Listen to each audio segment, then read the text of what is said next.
Lundi 22 janvier 2018, ici Éric Latour et bienvenue à Saint-Jean-sur-Richelieu.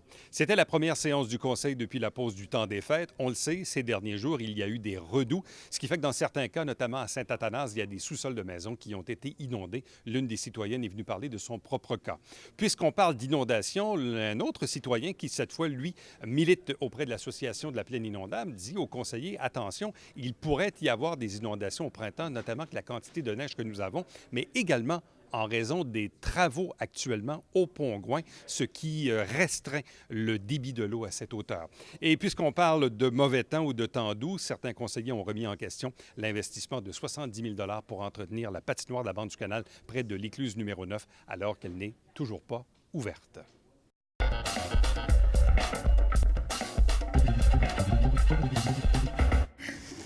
Oui, mais bonsoir tout le monde. Alors, mes meilleurs vœux, bien sûr, surtout de santé, que vos projets les plus chers en 2018 se réalisent.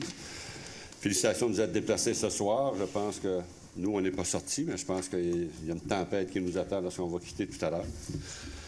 Je voudrais parler, oui, mais c'est la tempête, mais ne soyez pas inquiets. On a un bel hiver, on a beaucoup de neige. Je veux juste vous rassurer qu'il n'y aura pas une surtaxe pour la neige, parce qu'il y a déjà un fonds de réserve pour fluctuation pour des grosses tempêtes de 960 000 $ dans le compte de banque. Donc, vous n'avez pas à vous inquiéter là-dessus. Moi, ici, je trouve dommage un peu la patinoire. On avait décidé, lors de la préparation, en préparation de budget, de ne pas reconduire la patinoire à l'église numéro 9, parce que on le sait depuis des années, ça donne rien. On a bien beau à se battre contre la nature, ça donne absolument rien. On a devancé les paiements de taxes cette année. Certains citoyens m'ont appelé, m'ont demandé l'information. Effectivement, c'est vrai. Avant, on payait le 17 mai, maintenant c'est le 18 avril, puis avant, on payait le 17 juillet, puis cette année, c'est le 20 juin. Alors, ça a amené 70 000 $ dans les coffres de la ville qui est passé à l'eau de la patinoire. J'aimerais, moi, qu'on apporte aussi une attention particulière à nos déneigeurs. J'ai reçu beaucoup de téléphones. Les gens, les déneigeurs prennent la neige, les mettent dans les parcs, les mettent dans la rue. On sait que c'est illégal, ils savent que c'est illégal. Alors, j'aimerais, s'il vous plaît, qu'on intervienne, mais que les quelques déneigeurs qui sont pas ou pas, mais qu'on intervienne dans ce sens-là et qu'effectivement, on les mette au pas. M. Landry vient de parler de la création d'un comité. On a reçu, le comité n'est pas créé encore, il va l'être dans quelques instants par le conseil municipal. On a reçu un communiqué de presse, effectivement, le 11 janvier. Moi, je voudrais qu'on s'entende sur une chose, qu'on parle de transparence. Alors, je suis allé chercher une définition de la transparence qui est utilisée pour qualifier une pratique sociale guidée par la sincérité, une parfaite accessibilité de l'information dans les domaines qui concernent l'opinion publique. C'est aussi le souci de rendre compte d'une activité, de reconnaître ses erreurs. Alors, moi, ce sens-là, je pense qu'un comité sur ces bases-là, je pense que nous-mêmes, il va falloir qu'on se discipline. Il n'est pas normal pour un conseil municipal d'apprendre par un communiqué de presse qu'il va y avoir un comité qui est formé au conseil municipal. C'est le conseil qui décide. Il faut que le conseil soit consulté avant. Je pense que c'est une démarche qu'on doit apprendre à faire tout le monde ensemble. Donc, je pense que c'est une continuité.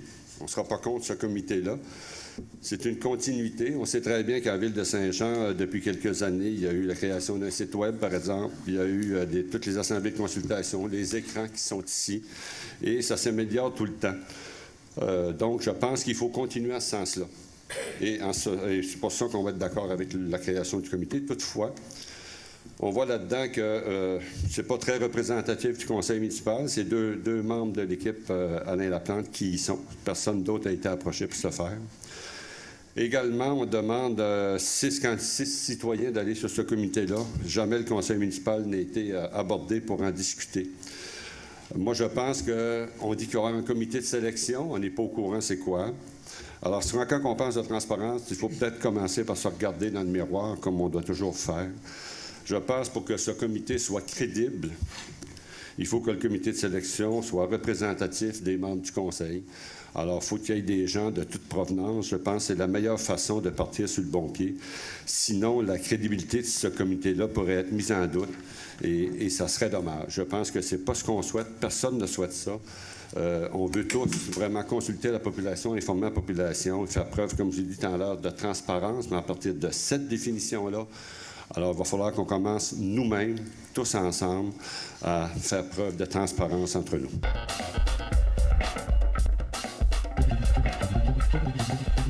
Monsieur Justin Bessette. Je pense qu'on commence l'année en force. Hein? Pour ceux qui pensaient que ça deviendrait plus doux après la nouvelle année, là, je sais pas, ça commence en force. On est transparent. On s'en reparlera de ça. J'ai une petite to-do list là, de la transparence à votre époque, M. Berthelot. S'il vous plaît, Monsieur Bessette, Monsieur Berthelot. Monsieur Bessette, Fait allez-y. que, on va y aller avec du positivisme, hein? Pour commencer. J'aimerais commencer premièrement. On sait qu'on a eu des problèmes d'inondation. Entre la neige, il y a eu de l'eau. Ça brin de l'eau. C'est pas juste un. Autant qu'on a eu de la neige avant, autant qu'on en a eu après, autant qu'on a eu bien de l'eau au milieu. Puis ça a causé des problèmes encore. Des problèmes de refoulement d'égouts, ça a causé des caves inondées, ça a causé des problèmes aux citoyens. Encore l'eau de surface, les conduits gelés. Puis là, il faut amener des solutions. À un moment donné, il faut trouver des affaires pour aider un peu les gens parce qu'on ne se mettra pas la tête dans le sable, ça va continuer comme ça. Puis des problèmes d'eau, depuis une couple d'années, c'est régulier. Des gros coups d'eau qui tombent, les gens sont affectés. J'ai réfléchi un peu là-dessus, puis une des idées qui est venue, puis qu'on en a discuté aussi en exécutif, c'est de mettre une équipe, une escouade tactique à la ville, composée d'employés de la ville, soit des policiers, des pompiers ou des cols bleus, qui seraient là à la disposition des citoyens pour leur donner un petit coup de main quand il arrive des inondations comme ça. Avec un camion équipé de sonde-pompe, puis équipé, on peut dire de scie à chaîne, qui soit vraiment en mesure d'aider les gens rapidement, puis de donner un petit coup de main. Puis je pense qu'on est rendu là, parce que les gens ont besoin d'aide. On est une communauté, puis on doit aller un petit peu plus loin qu'on allait avant, parce que tout ce qui arrive, c'est pas nécessairement la faute de la ville, mais les gens ont besoin d'aide, puis sont pas nécessairement, de plus en plus, avant on pouvait dire, la famille va venir nous donner un coup de main, mais il y en a qui viennent de loin, de la Beauce, puis ils n'ont pas nécessairement de famille. Fait que je pense qu'on pourrait commencer à faire ça. L'idée va être lancée. On va faire un petit projet pilote là-dessus pour voir qu'est-ce qu'on peut apporter pour aider un peu, faire une première équipe tactique, on va dire de sinistre, là, que ce soit les inondations, que ce soit la neige, mais qui peuvent aller un petit peu plus loin puis qu'il y ait un mandat un petit peu plus loin pour donner un coup de main à la population. Fait que c'était une des premières idées qu'on a amenées pour pouvoir améliorer ça un peu. Concernant la loi 122 qui fait tout un remue-ménage, c'est des primes de départ. Comme vous savez, avec la loi 122, il faut tout revoir un petit peu le salaire des élus. Puis, on était peut-être rendu là à revoir ça un peu. L'équipe Alain Laplante, c'est sûr que nous, on s'était positionné un peu pour enlever les primes de départ. On se disait qu'on ne peut pas enlever nécessairement toute la prime de départ. Comme vous savez, il y a une partie qui est réglementée.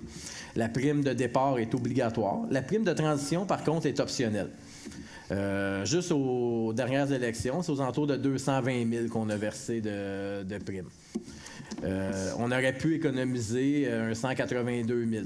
C'est pas sûr que ça va tout être coupé, mais on aurait pu en économiser une partie que, tu sais, des fois, écoute, après un mandat, quelqu'un qui quitterait aurait pratiquement le même salaire, là.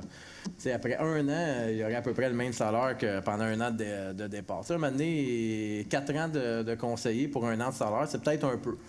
Peut-être pas tout enlever, mais on peut quand même doser puis mettre ça de quoi de plus raisonnable un peu, là.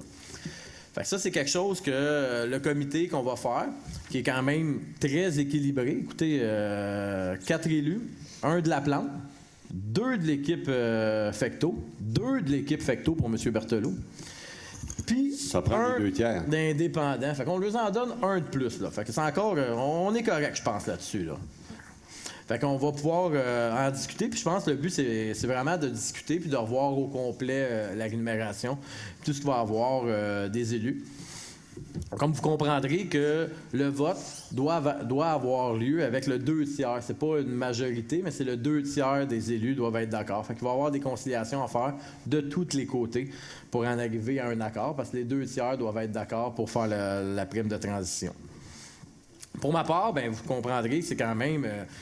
Des économies qui peuvent aller jusqu'à 750 000 qui pourraient être économisées. Présentement, quand on compare, on a quand même des primes de départ qui se comparent à Montréal. Fait que, on pourrait quand même doser un petit peu. Puis, bon, ben, écoute, pour le rendre public, je vais déposer la feuille des primes de départ puis de transition. Fait que les gens vont pouvoir le consulter. Je vais le déposer publiquement. Un autre petit point que j'aimerais amener, c'est souligner le carnaval hiberneige qui se déroule présentement. Comme on sait, ça tombe toujours la fin de semaine qu'il y a un redout. Fait qu'on est là-dedans. C'est vraiment triste parce qu'on sait qu'à quel point que les organisateurs se donnent pour la glace de curling puis pour que le curling fonctionne. Ils sont pas responsables de la température. On a eu une grosse hiver jusqu'à date. Puis là, ben, on apprenait qu'en fin de semaine, le curling ne pouvait pas fonctionner à cause qu'il y avait des redouts. C'est quand même désagréable, mais je tiens à souligner, c'est tous les organisateurs qui mettent un effort incroyable pendant ces 2 fins de semaine-là. Malgré la température, je pense qu'il faut le souhaiter bon courage, puis que la fin de semaine prochaine, on se reprenne en force pour avoir un beau carnaval, puis qu'on lâche pas. Il y a quand même la glissade, puis tout fonctionne, mais le curling est quand même l'activité centrale qui n'a pas fonctionné. Fait que sur ce, j'avais une petite déclaration. Je tiens à déclarer avoir fait une offre d'achat acceptée pour le 389 Berthier à Saint-Jean-sur-Richelieu.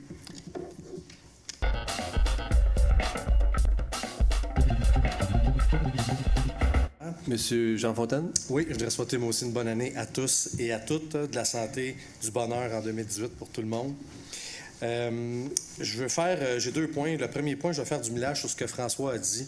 Moi aussi, je trouve ça relativement inconcevable qu'on mette encore des sommes pour une patinoire sur laquelle on n'a pas donné un coup de patin depuis 3 ans.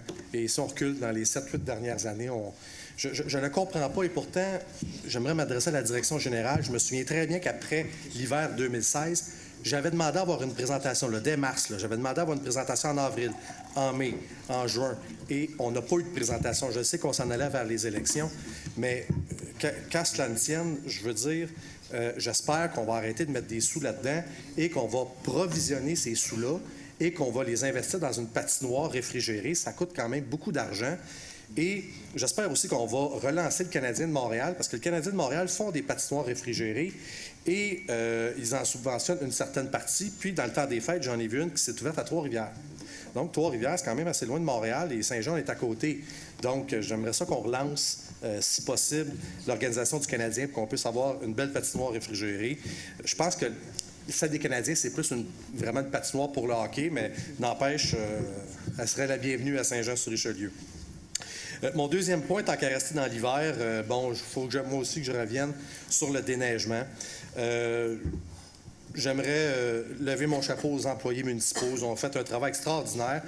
Ce qu'il faut savoir, ça a tombé samedi soir. Les employés municipaux ont fait leur semaine, ont rentré le samedi. Et le dimanche, à un moment donné, il faut que tu te reposes. Ce qui a fait en sorte que, puis je vous parle de ça spécifiquement parce que la piste cyclable sur la rue Carillon n'a pas été déneigée. Ce qu'il faut comprendre, c'est qu'on ne peut pas passer la petite chenillette pour déneiger ça. Ça prend un souffleur. Et quand on souffle la neige, bien, ça prend les camions en arrière, ça prend l'inspecteur en avant. Bref, il aurait fallu qu'on libère le corps du personnel qui était affecté à déblayer les rues, ce qui était prioritaire. Et on n'a pas eu le temps de se rendre à la piste cyclable pour le lundi. Alors oui, les enfants ont marché dans la rue sur la rue Carillon. Je tiens à remercier aussi la direction générale, Stéphane Baudin, entre autres, qui a été proactif quand je l'ai appelé en fin de semaine pour qu'il y ait des policiers dans la rue pour pouvoir assurer le déplacement des élèves de façon sécuritaire. Et la piste cyclable a été déneigée, a été soufflée, donc en soirée, dans la journée du lundi.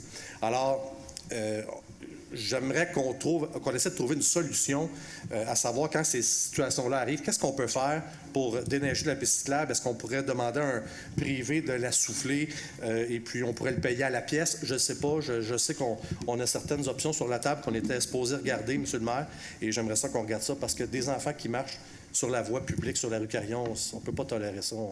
On va s'entendre. Et moi aussi, je voudrais parler des déneigeurs privés. Je leur lance un appel en conclusion. Je sais qu'ils sont là pour faire de l'argent. C'est leur métier, je peux comprendre. Mais de mettre de la neige sur des voies publiques, moi, je trouve ça inacceptable. Je demande une certaine conciliation des citoyens. Si on ne peut pas la mettre sur la voie publique, on la met où, la neige? Sur les terrains. Donc oui, ça fait peut-être des bancs de neige. L'an passé, j'étais allé à Québec au mois de mars, puis il y avait encore des bancs de neige jusqu'au toit. Bon, ben c'est la vie, c'est nos hivers québécois, c'est comme ça que ça se passe. Alors, je demande une certaine tolérance de la part de nos citoyens qu'on mette la neige sur leur terrain, non sur la voie publique. Puis je demande aux déneigeurs privés de la mettre sur les terrains des citoyens.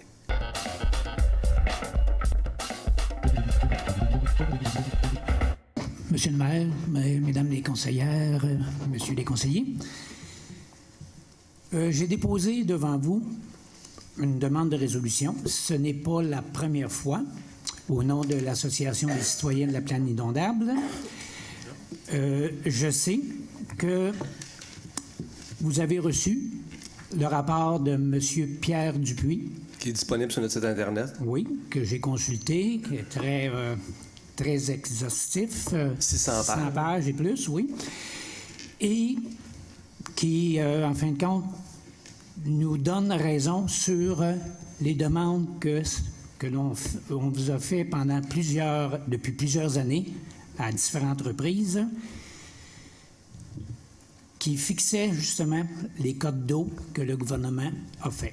Ces codes d'eau, on a toujours dit qu'ils étaient illégaux, qu'ils étaient fausses, et que même les municipalités ont accepté ces cotes d'eau sans savoir effectivement que ce n'étaient pas des bonnes cotes. Donc, je sais que vous avez rencontré M. Dupuis. Je pense La semaine dernière, c'est M. Bessette qui nous a représentés lors de cette rencontre-là. Oui. OK. Puis je pense qu'il y avait M. Rio aussi. Oui, tout à fait. Bon. Moi, ce que je veux savoir, tout à l'heure, vous avez justement parlé de M. Landlois en disant que, bon, il y avait encore aucun développement au niveau avec le gouvernement. Nous, ce qu'on veut, c'est forcer le gouvernement. Parce que présentement, je pense que les cotes de la Baie-Missisquoi sont sorties à 95 au lieu de 97,4. Donc, on parle de 2 pieds de différence. Puis ça, monsieur le maire Fecteau, anciennement, lui nous avait dit, M. Florent, M. Langlois, une fois que M. Pierre Dupuis va avoir déposé son rapport et que les cotes vont confirmer ce que vous dites, nous allons procéder avec résolution en appui aux citoyens. Donc, moi, je réintègre encore. On veut avoir une résolution. Je vais demander la même résolution dans toutes les municipalités. D'ailleurs, il y a déjà des municipalités qui l'ont fait, qui l'ont déjà accepté au mois de août-septembre. Et je sais que la MRC, c'est elle, en fin de compte, qui a demandé le rapport par l'expert M. Pierre Dupuis. Donc, elle va probablement entériner cette résolution-là. Je sais que tous les maires des municipalités siègent au niveau à la MRC. Et je pense que un maire qui provient d'une ville, qui siège au niveau de la MRC, ne peut pas. Ça prend absolument une résolution de sa municipalité pour dire, bien, on appuie la MRC. Pas exactement. Les maires qui siègent à la MRC siègent à titre personnel. Ils n'ont pas, on n'a pas besoin de résolution pour prendre des positions. Mais c'est pas grave ce que je vous dis là. J'entends bien votre demande, puis je vous remercie pour la suggestion de résolution. J'aurais aimé ça, par contre, la recevoir avant ce soir pour qu'on puisse en prendre connaissance puis justement le soumettre à notre service juridique et compagnie. Donc, ce que je vous propose, c'est qu'on étudie la chose et que je vous revienne à la prochaine séance du Conseil avec une résolution en bonne et due forme si le Conseil souhaite aller dans ce sens-là. Je comprends je comprends ce que vous me dites aussi. Je comprends aussi l'engagement de M. Fecteau précédemment.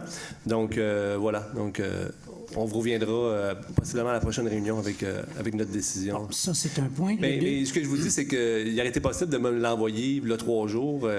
Et tous citoyens aussi, si vous souhaitez faire adopter des résolutions, mais je ne vous invite pas à me les donner durant la période des questions. Envoyez-moi-la par courriel la semaine avant ou avant. Et puis, on peut, dans ce temps-là, accélérer le processus. Sauf que cette résolution-là avait déjà été déposée par M.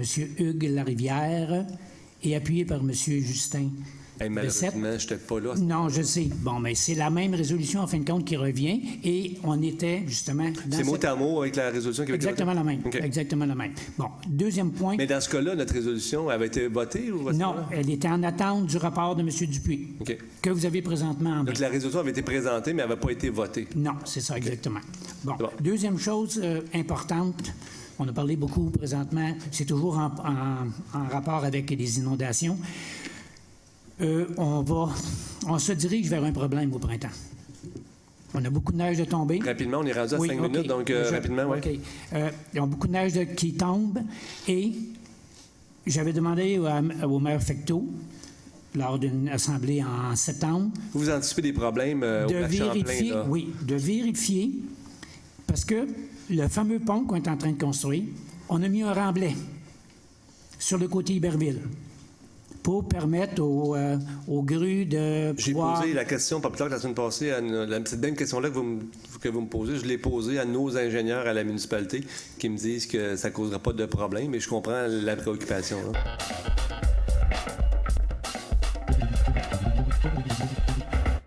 Donc, suite aux grandes averses du vendredi 12 janvier dernier, ma résidence sur la rue Lefebvre a été inondée. Une fois de plus, c'est la 4e fois en 3 ans. Une fois de plus, c'était dû à l'eau qui a monté dans la rue et dans les fossés. Cette fois-ci, le fossé est monté jusqu'à presque à la moitié du terrain. La rue, l'eau a monté jusqu'à probablement un demi-pied, un bon 6 pouces, 8 pouces. À partir du matin, les interventions, j'ai appelé la ville, les travaux publics, voir qu'est-ce qu'ils pouvaient faire. C'est pas la première fois, évidemment. Tout le monde me dit toujours, ça fait plus de 20 ans que ça dure, on le sait, on connaît le coin. Sauf que personne ne fait rien. À chaque fois, c'est mon sol qui est inondé. J'ai 4 enfants qui restent dans le sous-sol, un bureau et bien des choses. Donc, c'est un bordel à chaque fois. Je vous le cacherai pas. Je suis tannée de cette situation-là. Ça fait plusieurs années qu'on fait. À chaque année, on téléphone au printemps, ça va pas. On demande des interventions. Le fossé de l'autre bord de la rue fonctionnait bien. Donc, je vous évite les dédales qui ont duré jusqu'à 11 heures le soir. Donc, l'eau rentrait aussi vite que ça sortait. J'avais des grosses pompes, puis ça sortait pas. À certains moments donnés, les gens ont tous été très, très empathiques à la ville, aux travaux publics et tout ça. Ils sont venus voir, sont venus évaluer. La rétrocaveuse est venue se parquer en avant du fossé pendant 15 minutes à regarder ça en se disant qu'est-ce qu'on fait. Finalement, ils n'ont rien fait, ils sont repartis.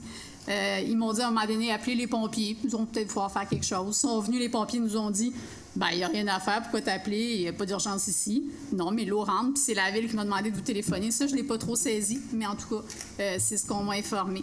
C'est allé à 9 h le soir, une seconde équipe est venue, 2 pompiers encore là. Et là, on avait pris, nous, la décision, puisque l'eau rentrait autant qu'elle sortait, tant que le fossé n'était pas vide, ça rentrait. Fait qu'on a pris nos propres pompes, on les a mis dans le fossé pour drainer dans l'autre fossé de l'autre bord de la rue, qui, lui, drainait très bien. Alors... Ça a-tu corrigé la situation? Oui, les pompiers nous ont aidés. Ils ont rajouté les pompes en plus des nôtres. En 45 minutes, le fossé était vide, l'eau a arrêté de rentrer. Donc là, c'est la 4e fois. Je ne sais pas pourquoi tout au courant de la journée, il n'y a rien qui s'est fait. Tout le monde très, très gentil, très empathique, mais ils font rien. C'est pas ma job. Les pompiers ont dit, ben, c'est pas moi. Au CA Travaux publics, on dit, bon, on ne peut pas. Et pour ça, j'ai fait le suivi lundi. On me dit, ben là, c'est pas les travaux publics. Appelle les infras. Ils ont vérifié, c'est pas d'un carton à faire. Mais ça fait plus de 20 ans que ça dure. Moi, ça fait 18 ans que j'habite là. Donc, ma question, c'est, il va-tu se passer quelque chose? Il faut que j'attende combien d'inondations? Parce qu'à un moment donné, je ne serai plus assurable. À chaque fois, c'est des dégâts majeurs. Passer 16 heures avec un pied et demi d'eau dans un sous-sol, à drainer avec des gens qui sont là, qui nous ont aidés, ça commence à être problématique. On a fait toutes les corrections possibles, mais à un moment donné, on n'y arrive pas. Donc, ça, c'est ma question. J'aimerais savoir qu'est-ce qui va se faire, quand est-ce que ça va se faire. Je sais qu'il y a déjà quelque chose au bout de Lefebvre et Belle-Rive qui doit se faire. Ça s'est fait plus haut parce que la rue Nadeau inondait, puis c'est encore au point de Lefebvre. Mais là, le milieu, il se passe quoi? Et au printemps, ça va fondre de nouveau. Donc là, j'ai les évaluateurs qui me disent de faire reconstruire, je veux pas. Mais en même temps, c'est un sol qui est habité. Alors, je sais pas trop quoi faire avec ça. Je fais-tu reconstruire pour au mois d'avril, on recommence de nouveau? Je ne sais pas. Donc, j'ai besoin de savoir qu'est-ce qui va se passer. Est-ce que je peux poser une question? Juste savoir à madame, même une petite question peut-être pour Lady, là. Juste savoir si vous me dites qu'il y a un fossé qui se draine bien puis un qui se draine mal. Bien, ça a bloqué chez nous, mais le reste de la rue est descendu. Le fossé qui se draine bien et qui se draine mal, est-ce qu'il peut être lié à celui qui se draine bien? Oui, tout à fait. Je sais pas. En tout cas. Ben, c'est ça. OK. Donc, Oui, puis la rue, c'est un autre problème. C'est pour ça qu'on a pris nos propres pompes. On ne serait pas allé inonder un autre voisin. Là, on a vu que ça se drainait bien tout au courant de la journée. On a pris les voitures pour faire le tour du secteur aussi. On n'est pas... Si tout le monde avait été dans la même situation, à un moment donné, ça va. Mais là, c'était là que ça se passait. La rétro-caveuse est restée pendant 15 minutes devant avec 3 gars de la ville à se poser la question. Mais ils n'ont jamais rien fait. Mais pendant ce temps-là, ça continue de rentrer. Donc, mais c'est un peu tannant. on sympathise évidemment avec vous. On a pu, en tout cas moi j'ai vu sur Facebook là, les vidéos avec les enfants qui vidaient avec des chaudières, on tentait de combattre Mais c'est parce l'entrée qu'on d'eau. essayait de contenir. Hein? Il n'y a pas, c'est évident, là, il existe un problème récurrent sur la rue Lefort. On doit s'occuper de ce problème-là. Qu'est-ce qui sera fait? Vous l'avez mentionné, il y a des travaux qui vont être effectués là, entre chez vous puis la rivière. L'objectif, c'est de s'assurer que... Ils m'ont avisé que ça ne se rendait pas chez nous cette année. Ça allait arrêter Bien, quelque part. c'est parce que l'eau, tout est connecté. Et puis, si ça bloque au niveau de Bellerive et que l'eau ça va pas dans la rivière et que là, l'eau s'accumule sur Bellerive et que ça monte en amont et que le fossé chez vous ne se vide pas et que là, ça se dévote dans votre sous-sol, c'est un réel problème. Donc, il faut apporter des correctifs. Évidemment, je ne suis pas ingénieur. Évidemment, c'est pas moi qui sais où il faut faire un trou puis quelle grosseur de tuyau qu'on a besoin. Mais je sais que c'est déjà prévu cette année d'apporter des correctifs pour corriger cette situation-là. Puis on le voit, là, on a eu un gros coup d'eau. La neige, il a fait chaud, il n'y a plus... La neige a toute fondu d'une shot. Et là, on a eu le problème. Donc, si on avait d'autres épisodes de grosses pluies, ben on pourrait se retrouver avec la même problématique. Donc, je sais que Justin aussi était très impliqué dans le dossier, était sur le terrain pour supporter les citoyens pendant tout l'épisode de l'inondation. Donc, on est au fait de ce problème-là, évidemment, et on va tout faire pour trouver la solution pour que ce problème-là ne survienne plus, parce qu'effectivement, après 4 fois... On commence à être tanné. Commence à être un peu tanné. Le deuxième volet, c'était aussi cet effet-là. C'est commencé à 6 heures le matin. On a eu de l'eau. C'est les enfants qui se sont réveillés les pieds dans l'eau. On ne sait pas quoi faire. À 6 heures du matin, la ville, c'est pas ouvert, les travaux publics, il n'y a rien. Tout monte, mais on ne pouvait pas rien faire. Je me suis souvenu d'avoir vu sur Facebook Justin qui disait « Appelez-moi si vous avez des problèmes ». À 6h15, j'ai envoyé un texto en me disant... Quand il va se réveiller, il va m'appeler. Ça a pris 30 secondes et demie. J'avais un téléphone en me disant qu'est-ce qui se passe. J'étais allée, on a récupéré, il nous a prêté des pompes, des séchoirs. Il était là dès le matin, aux petites heures.